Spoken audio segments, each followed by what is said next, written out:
Baik, di sini saya akan menyelesaikan soal Hare statistika probabilitas. Nah, di mana terdapat dua tipe soal. Soal yang pertama langsung saja saya bacakan soalnya, yaitu dari 5 sampel merek sepatu yang diberikan kepada 25 orang, dilakukan pencatatan tentang berapa lama produk-produk tersebut tahan lama.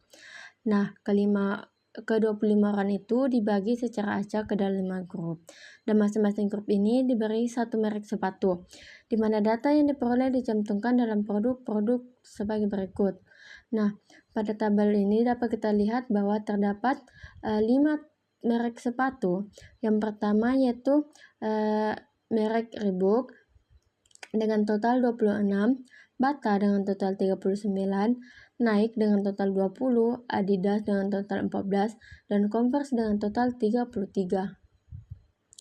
Nah, di sini kita diminta untuk melakukan analisis ragam atau ANOVA dan uji hipotesis pada taraf nyata 0,05, di mana bahwa nilai tengah dari ketahanan dari kelima produk sepatu tersebut adalah sama atau tidak beda. Nah, pada soal pertama ini kita dapat menggunakan aplikasi SPSS untuk melakukan uji ANOVA dan uji hipotesisnya. Namun sebelum itu, kita harus merumuskan uji hipotesisnya terlebih dahulu. Di sini saya sudah mencantumkan dua uji hipotesis yang saya gunakan. Yang pertama yaitu uji hipotesis 0 atau H0, di mana menyatakan bahwa tidak ada perbedaan rata-rata ketahanan antara semua merek sepatu.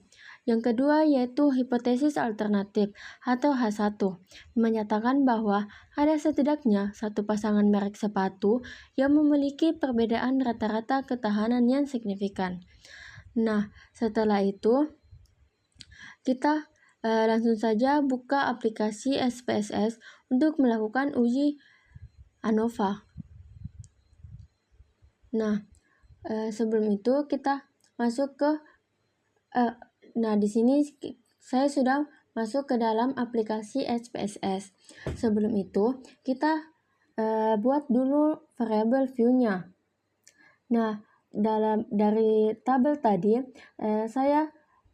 saya membuat dua variabel. Yang pertama yaitu variabel group dan yang kedua yaitu variabel durability. Namun pada variabel group sendiri ini saya melakukan pengkodean pada menu value-nya, di mana di sini saya kodekan pada angka 1 itu sebagai merek sepatu Reebok, angka 2 merek Bata, angka 3 yaitu Nike, angka 4 Adidas, dan angka 5 Converse. Lalu saya klik OK. Nah, untuk skala pengukuran sendiri saya menggunakan measure scale. Nah, setelah variable view-nya sudah kita buat, kita langsung saja klik ke data view. Nah, di sini saya sudah membuat susunan datanya, di mana terdapat 25 sampel data, di mana datanya ini saya ambil dari tabel yang ada pada soal. Nah, selanjutnya kita ingin melakukan analisis ANOVA. Nah, langkah pertama yang harus kita lakukan yaitu klik menu Analyze, lalu pilih Compartments, lalu klik One Way ANOVA. Nah, untuk variabel durability sendiri masukkan ke dalam kotak dependent list, sedangkan untuk variabel group ini kita masukkan ke dalam kolom faktor. Nah, setelah itu klik menu Option, lalu pada menu Descriptive dan Homogeneity of Variances kita centang. Hal ini bertujuan untuk memunculkan output output ANOVA yang kita butuhkan untuk melihat tingkat signifikannya. Lalu klik Continue, terus klik OK.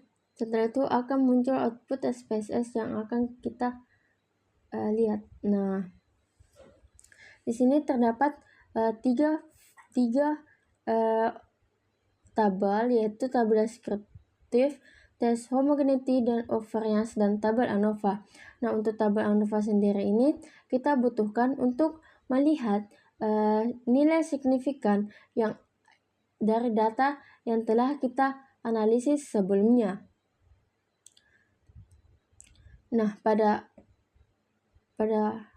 dokumen ini saya telah memasukkan output yang tadi yang telah kita ambil pada menu SPSS-nya. Nah, untuk sedikit informasi, untuk melakukan interpretasi output ANOVA sendiri ini, kita harus ketahui dulu bahwa jika nilai p-value-nya itu lebih kecil dari 0,05, maka kita tolak H0, yang artinya terdapat perbedaan signifikan dalam ketahanan antara setidaknya dua merek sepatu.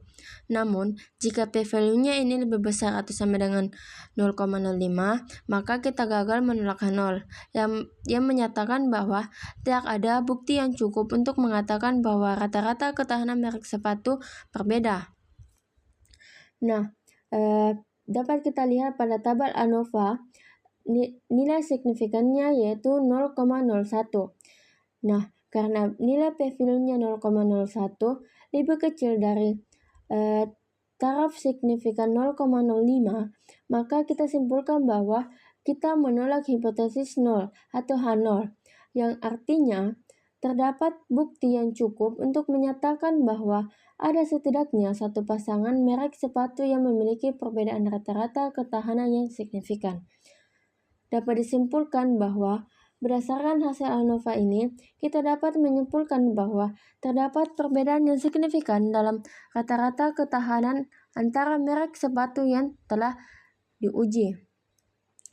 Nah, itulah tadi jawaban dari soal yang pertama. Lalu kita lanjut pada soal yang kedua.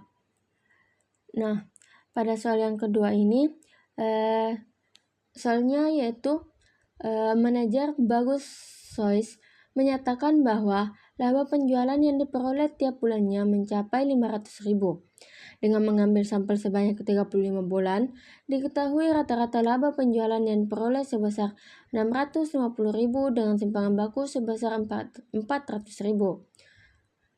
Nah, kita diminta untuk menguji hipotesisnya tersebut dengan taraf nyata 10%. Nah, untuk menjawab soal nomor 2 ini, kita tidak bisa menggunakan aplikasi SPSS. Kenapa demikian? Karena pada soal ini tidak terdapat data yang lengkap terhadap sampel yaitu sebanyak 35 bulan. Hanya menampilkan rata-rata laba penjualan yang diperoleh setiap bulannya, yaitu mencapai 500.000. Maka dari itu, saya gunakan langkah secara manual. Langkah yang pertama yaitu menyusun hipotesisnya. Di sini saya juga menggunakan dua hipotesis. Yang pertama, hipotesis 0 yang menyatakan bahwa mu sama dengan 650.000 itu menyatakan rata-rata laba bulanannya adalah 650.000. Sedangkan hipotesis alternatif atau H1-nya itu jika mu-nya tidak sama dengan 650, maka rata-rata laba bulanannya itu tidak sama dengan 650. Yang kedua yaitu tentukan taraf nyata. Dengan taraf nyata 10% atau 0,10, karena ini adalah uji dua arah, kita akan membagi alfa menjadi 0,05 pada setiap distribusinya. Nah, untuk langkah ketiga yaitu menghitung statistik uji T. Kita gunakan rumus T statistik, di mana T sama dengan X bar dikurang mu0 per S dibagi akar N, di mana X barnya yaitu rata-rata sampel sebesar Rp650.000, mu0 yaitu rata-rata yang diharapkan menurut hipotesis 0 yaitu sebesar 500, S yaitu simpangan baku sampel sebanyak 400, dan N adalah jumlah sampel yaitu 35.000. Nah, di sini kita masukkan datanya ke dalam rumus. Rumusnya yaitu 650.000 dikurang 500 dibagi 400 dibagi akar 35. Nah, hasilnya yaitu 2,22. Nah, langkah keempat yaitu tentukan derajat kebebasan atau DF.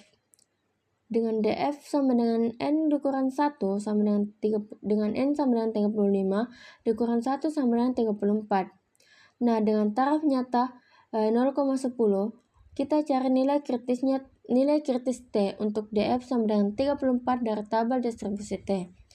Nah, di sini saya cantumkan tabel distribusi T-nya dengan DF sama dengan 34 dan tingkat signifikan dengan taraf signifikan 0,10, maka nilai T kritisnya yaitu sebesar 1,690. Nah, kita sudah ketahui bahwa pada tabel distribusi T, nilai kritisnya yaitu 1,690. Nah, selanjutnya kita masuk ke dalam kesimpulan. Kita bandingkan nilai T hitung dengan T kritisnya, di mana jika T hitungnya lebih besar dari T kritis, maka kita menolak H0. Namun, jika T hitungnya lebih kecil atau sama dengan T kritis, maka kita gagal menolak H0. Nah, dalam hal ini, T hitungnya yaitu sebesar 2,22 lebih besar dari T kritis sebesar 1,690, maka kita menolak H0. Oleh karena itu, dengan taraf nyata 10% ini, kita dapat simpulkan bahwa terdapat cukup bukti untuk menyatakan bahwa rata-rata laba penjualan bulanan ini tidak sama dengan Rp500. Baik, itulah tadi penjelasan saya mengenai 2 soal statistik probabilitas. Sekian, terima kasih.